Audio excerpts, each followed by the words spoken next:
আসসালামু আলাইকুম সবাইকে। ষান্মাসিক সমষ্টিক মূল্যায়ন 2024 বিষয় হচ্ছে বাংলা, শ্রেণী হচ্ছে সপ্তম। শিক্ষার্থীদের নির্দেশনা দেখো, এখানে তোমাদেরকে কি বলছে, বিদ্যালয়ে জনসচেতনমূলক একটি সভা আয়োজন করা হবে। এ সভায় আমাদের প্রাত্যহিক জীবন এবং চারপাশের নানা জনসচেতন মূলক বিষয় নিয়ে আলোচনা করা হবে। এই সভায় উপস্থিত থাকবেন এলাকার বিশিষ্ট ব্যক্তিবর্গ, বিদ্যালয়ের প্রধান শিক্ষক, সকল শিক্ষক এবং শিক্ষার্থীগণ। এখানে তোমাদের কাজ এক হচ্ছে যে জোড়ায় আলোচনা করে নিচের কাজগুলো এককভাবে করো। এখানে দেখো, তোমার প্রাত্যহিক জীবন থেকে বা চারপাশ থেকে বিভিন্ন কিছু সমস্যা খুঁজে বের করে একটি তালিকা তৈরি করো, যেগুলো প্রতিকারের জন্য জনসচেতনতা প্রয়োজন।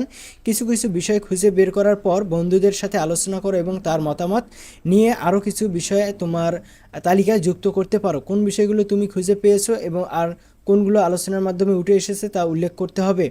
নিচের ছকের মতো একটি খাতায় ছক এঁকে তোমার তালিকাটি করতে হবে বা করতে পারো। এরপর, আমার এলাকায় এমন সমস্যা যার জন্য সচেতনতার প্রয়োজন। আমার খুঁজে পাওয়ার সমস্যা, আমার বন্ধুর কাছ থেকে খুঁজে পাওয়ার সমস্যা।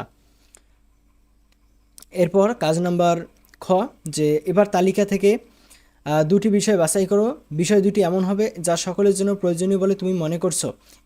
এরপর বিষয় দুটি নিয়ে আলাদাভাবে দুজনের সাথে দুটি সংক্ষিপ্ত কথোপকথন তৈরি করো। কথোপকথনে লেখার সময় নিচের নির্দেশনা অনুসরণ করব। একজন বয়োজ্যেষ্ঠ এবং একজন সমবয়সীর সাথে কথোপকথনের দুটি আলাদা নমুনা লিখতে হবে। সংলাপ লেখার সময় সর্বনাম, ক্রিয়া শব্দ মর্যাদা রক্ষা রাখতে হবে। সংলাপ লেখার সময় প্রসঙ্গের মধ্যে থাকতে হবে।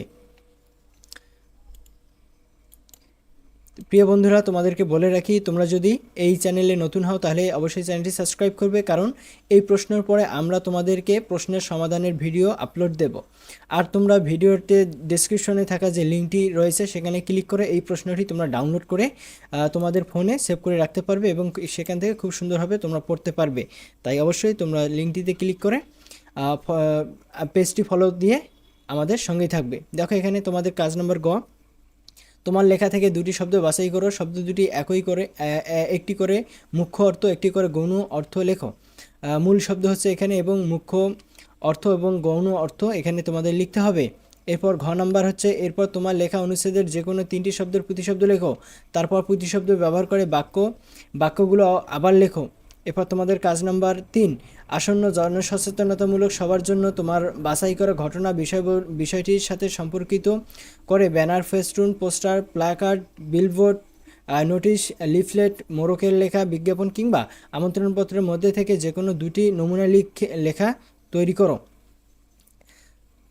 তো এরপর নমুনা লেখাটি লেখার আগে দলীয় আলোচনার মাধ্যমে কী কী সিদ্ধান্ত নেওয়া হয়েছে এবং গুরুত্বপূর্ণ বিষয় উঠেছে তা উল্লেখ করতে হবে এবং তোমাকে কাজটি কীভাবে করতে হবে এখানে এই জিনিসগুলো মেনটেন করতে হবে। এরপর দেখো, তারপরে তোমাদেরকে কি বলছে যে কথোপকথনের নির্দেশ নিয়ে জোরে আলোচনা করা যাবে এবং জোরে আলোচনা থেকে নতুন কী কী ধারণা উঠে এসেছে তা কথোপকথন লেখার আগে আলাদাভাবে সংক্ষেপে তুলে ধরবে। কথোপকথনের বিষয়বস্তু হুবহু এক হওয়া যাবে না। এরপর তোমাদের গ নম্বর হচ্ছে, এবার কথোপকথন ব্যবহৃত 3 ধরনের বাক্যের একটি করে নমুনা দেখাও। এখানে এটি দেখাতে হবে। এরপর কাজ নাম্বার 2 হচ্ছে, তোমার যে দুটি বিষয় বা ঘটনা তুমি আলাদা করেছো সেই দুটি বিষয় বা ঘটনা কেন অন্যদের থেকে দরকারি এবং অন্যদের উপকারে আসতে পারে তা 150 শব্দের মধ্যে লেখো। লেখার সময় খেয়াল রেখো লেখার মধ্যে যেন সমাস, উপসর্গ বা প্রত্যয়ের মাধ্যমে গঠিত শব্দ থাকে।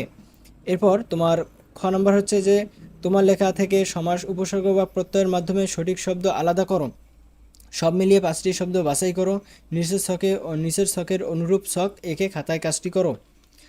তো এই হচ্ছে তোমাদের বাংলা যে বিষয়টি আছে তার প্রশ্ন। তো আমি তোমাদেরকে আবারও বলে নেই, তোমরা আমাদের সেই পেজটিতে ফলো করে রাখতে পারো, সেখানে সকল প্রকার আপডেট পাবে এবং প্রশ্ন সহ সকল প্রকার সমাধানের আপডেট সেখানে দেওয়া হবে এবং পরবর্তী সমাধানগুলো আসা পর্যন্ত সকলেই আমাদের সঙ্গে থাকো। ধন্যবাদ সবাইকে।